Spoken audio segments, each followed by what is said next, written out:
Welcome back, dear children. Welcome to our English class. Yesterday, we learned about kite flying. Kite flying played passionately by the nobility during medieval times. In Gujarat, every year during Makar Sankranti, they conducted the International Kite Festival. And on 15th August, the sky is dotted with kites as people celebrate Independence Day. And kite battles are also held where one kite flyer entangles the string of his or her kite around another's and tries to cut it. Next game is Gilli Danda. Gilli Danda is a traditional Indian sport which is more than 2000 years old.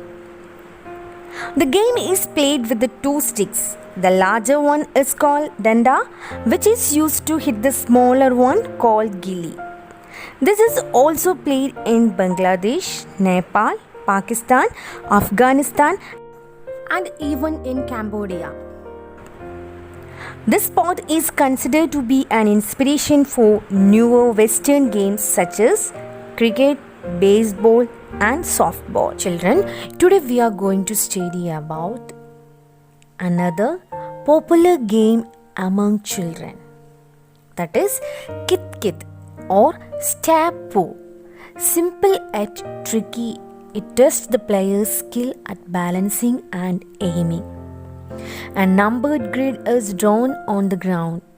A player has to toss a stone or a marker on a numbered square and hop on one leg from one end of the grid to the other and back again without losing balance. This continues till the player reaches the last square and completes the lap successfully. The game is played as hopscotch in England and escargot in France. Let us learn more about Kit Kit game or Stapu. Stapu or hopscotch is an old and popular children's sport. It can be played alone or in a group. Here, one player has to toss a small object on rectangular patterns drawn on the ground and hop across it to retrieve the object. Another interesting game is chess. Most of the games require full involvement of one's body and mind. A game like chess can only be won with the strategies of a sharp mind. Today, India prides itself on the feats of former world chess champion.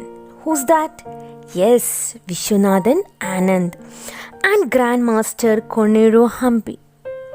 Incidentally, the pride also lies in the fact that the game is said to have originated in India.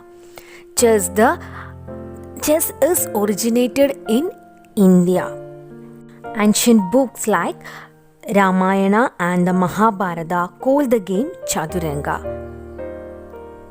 According to the Persian poet Firdausi, an Indian king sent a Chaturanga board to the king of Persia, from where the game spread to the rest of the world.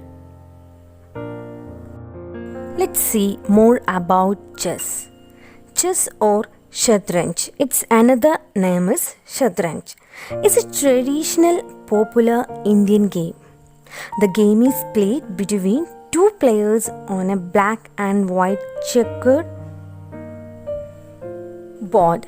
The board has 64 squares in an 8 by 8 grid. Each player starts with 16 pieces. The final mission is to defeat the opponent's king through different moves. Children, these traditional games are a significant part of our cultural heritage.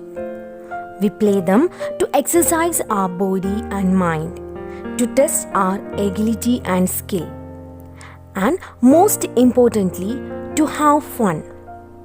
But these games also contain in them the spirit of our history. Now let's learn about the benefits of playing games. Playing increases one's learning ability. Learning the rules of a game, making decisions while playing and solving problems. Improve one's reasoning skills and add to their mental skills. Playing improves one's social skills. Playing in group leads to interaction with the people and hence improves one's communication skills. Playing physical games leads to better muscle coordination. And playing reduces stress. It helps one to relax and rejuvenate. It teaches lessons of teamwork and good sportsmanship.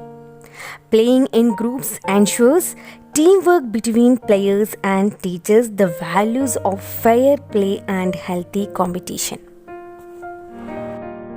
Okay, children, this is the time to say goodbye. See you tomorrow. Thank you and have a nice day.